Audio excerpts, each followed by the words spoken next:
Diversity in the living world. What is living being? Answer. A living being, also known as an organism, is complex entity that exhibits characteristics such as metabolism, homeostasis, growth, reproduction, consciousness, adaptations, and deaths. Number 1. Metabolism. All living organisms carry out several biochemical reactions in a controlled manner.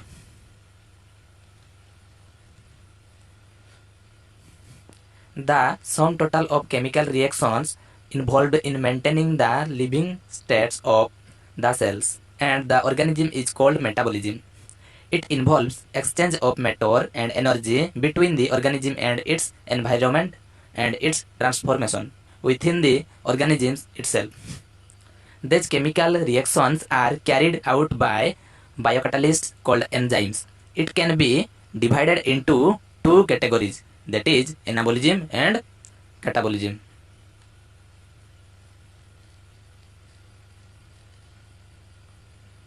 Anabolism, building up reactions for synthesis of all compounds needed by the cells. It increases dry weight. Example, protein synthesis and photosynthesis. Here is the reactions. Then catabolism, breakdown reactions which form simpler molecules and release energy. It decreases the dry weight. Example, respiration. Here is the reactions.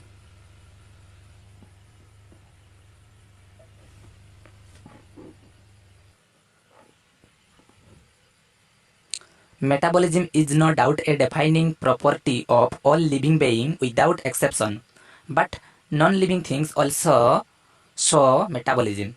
Metabolic reactions can be demonstrated outside the cell. These metabolic reactions outside the body, that means in vitro, are not parts of life process, but certainly reactions of living being.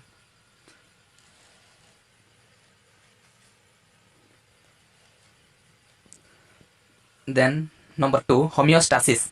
Maintenance of constancy in the internal environment through a self-regulated system is called homeostasis. Term homeostasis was given by Walter Cannon. It is operated at all levels of living systems by both positive and negative feedback control. Example, thermoregulation and osmoregulation.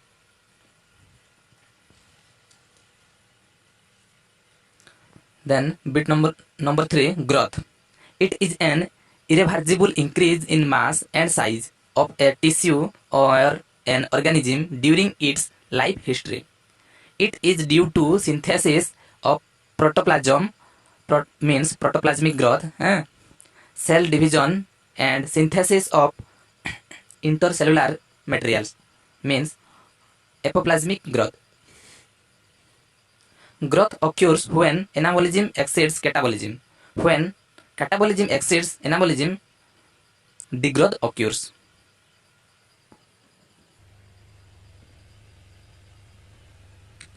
In plants, growth occurs continuously their life, but in animals, it is restricted to a certain period. The living organisms grow from inside, that means intussusception. The non-living organism can also grow due to external deposition of salts and other substances, that means accretion. Growth cannot be considered as a defining character of living being, as it is shown by both living and non-living.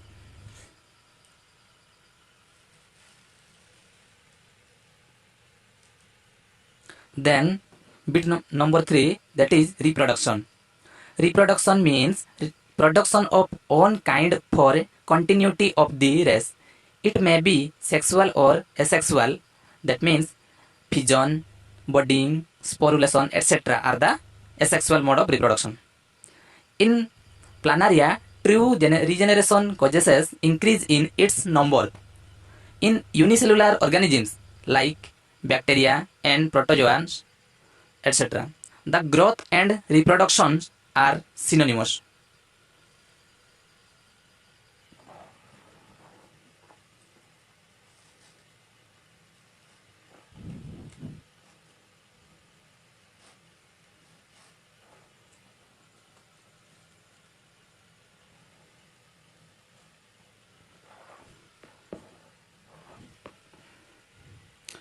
because in these cases, increase in number of cell indicates growth as well as reproduction. Further, there are many organisms like mules, worker honeybees, infertile human couple, etc. do not reproduce. Reproduction therefore cannot be considered as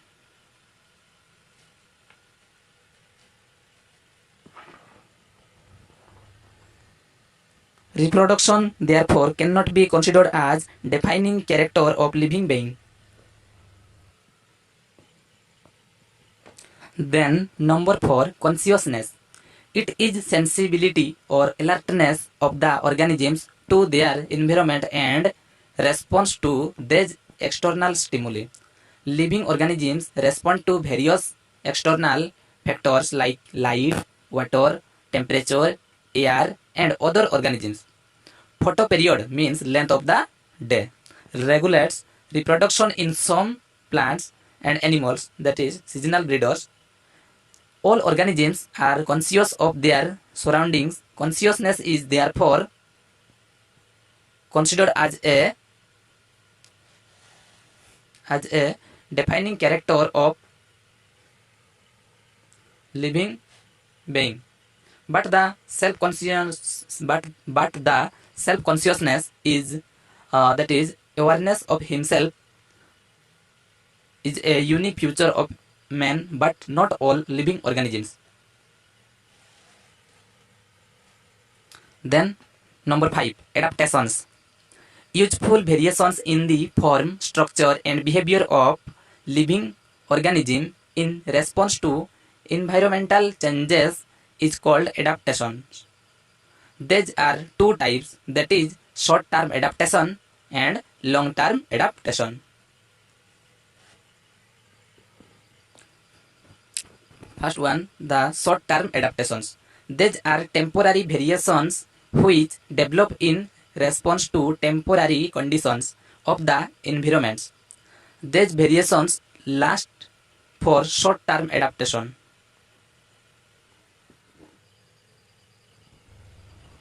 Examples of short-term adaptation: darkening of the skin on exposure to sunlight due to excess synthesis of melanin, which absorbs sunlight and protect the internal organs. Bit number 2, phototropism and geotropism in plants. Bit number 3, falling of leaves in autumn in tropical and subtropical plants.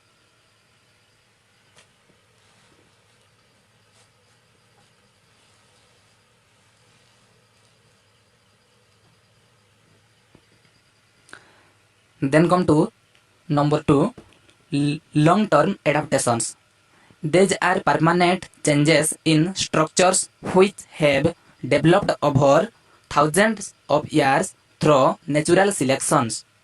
These variations are inherited to the offspring and contribute to evolution. Here are the examples of long-term adaptations. Bit number 1. Tail of kangaroo is used as fifth limb during jumping and resting. Bit number 2. Human beings have opposable thumbs for holding and grasping. Bit number 3. Female mosquitoes have piercing and sucking mouth part. Then come to number 6, and it is the last one, that is death. Death is defined as the permanent cessation of all vital functions of the body. All living organisms born, grow, reproduce, undergo aging, and ultimately die.